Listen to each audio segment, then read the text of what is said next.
दौसा के पुजारी शंभू शर्मा के शव का 9 दिनों के बाद अंतिम संस्कार होगा। आज सचिवालय में हुई वार्ता के बाद गहलोत सरकार ने बीजेपी की मांगे मान ली। इसके बाद शव का अंतिम संस्कार करने और धरना खत्म करने पर सहमति बन गई है। टीकरी गांव में मंदिर की जिस 2 बीघा जमीन को भूमाफिया ने पुजारी से हड़पा था, उसी जमीन पर अंतिम संस्कार होगा। पिछले 4 दिनों से जयपुर के सिविल लाइंस फाटक पर शव रखकर प्रदर्शन किया जा रहा था, जो समाप्त हो गया। शव का पहले पोस्टमार्टम होगा, फिर आज ही टीकरी गांव ले जाकर अंतिम संस्कार किया जाएगा। सरकार के साथ वार्ता में बनी सहमति के बाद दोनों पक्षों ने समझौता पत्र पर दस्तखत किए। समझौता होने के बाद भाजपा के राज्यसभा सांसद किरोड़ी लाल मीणा ने आंदोलन और धरना खत्म करने की घोषणा की। आप लोगों का जो समाज महुआ में जो ब्राह्मण समाज है, वो उनके बारे में फैसला लेगा, लेकिन आंदोलन इन मांगों पर सहमति बनने के साथ ही आंदोलन खत्म की घोषणा अभी आप सब लोग करेंगे।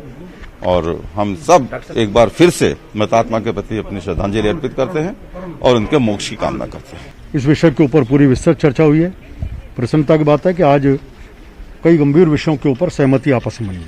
पहला, जैसा महेश जी ने बनाया कि सब विषयों को लेकर के संपूर्ण जितने भी कानून बने होंगे सब होंगे, जिसमें मंदिर माफी की जमीन के संबंध में विभिन्न राज्यों में कोई कानून बना है, पंजाब में गुरुद्वारों की जमीनों पर रक्षा के लिए कोई कानून बना, उस सबका परीक्षण करके एक अनुशंसा एक समिति सरकार बनाएगी। एक निश्चित टाइम फ्रेम में वो समिति अपनी रिपोर्ट देगी और उस रिपोर्ट के आधार पर राज्य सरकार इस विषय में एक गंभीर अधिनियम बनाने की दिशा में बढ़ेगी।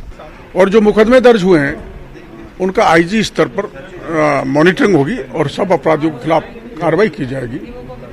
और जो 172 दुकानें हैं जो मूंछ का सवाल बनी हुई थी, वो सील कर दी गई हैं।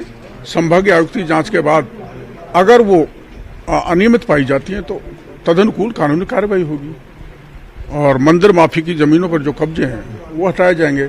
और सबसे बड़ी उपलब्धि जो हमारी है इस आंदोलन की वो है कि राज्य में आपकी जानकारी में आया करीबन 30,000 बीघा जमीन मंदिर माफी की है, उसके 18,000 बीघा जमीन पर कब्जा है।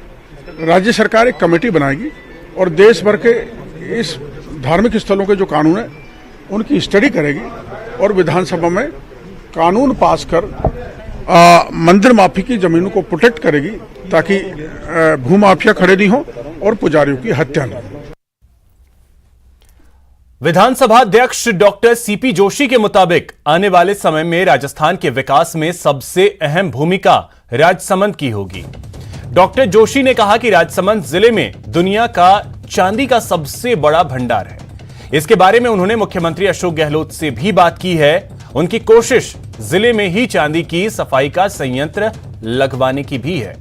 अगर यह संयंत्र राजसमंद जिले में स्थापित होता है तो हजारों लोगों को न सिर्फ रोजगार मिलेगा बल्कि प्रदेश के राजस्व में भी इजाफा होगा। का सबसे बड़ा सिल्वर का डिपॉजिट भी जिले में, तो इसकी बहुत बड़ी संभावना है।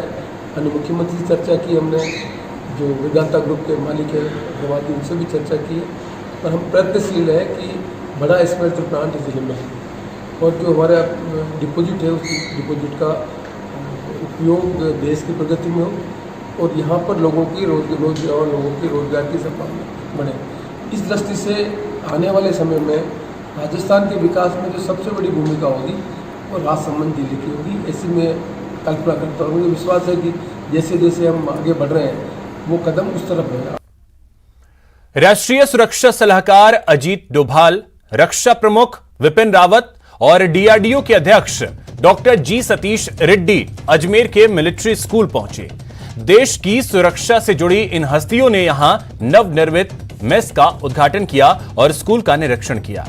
राष्ट्रीय सुरक्षा सलाहकार अजीत डोभाल इस स्कूल के पूर्व छात्र भी रहे हैं। जानकारी के अनुसार राष्ट्रीय सुरक्षा सलाहकार अजीत डोभाल, विपिन रावत और जी सतीश रेड्डी विशेष विमान से किशनगढ़ एयरपोर्ट पहुंचे, जहां से सेना के हेलीकॉप्टर से करीब दोपहर 1:30 पर वो मिलिट्री स्कूल गए और करीब शाम 5 बजे तक स्कूल की विभिन्न गतिविधियों में शामिल हुए।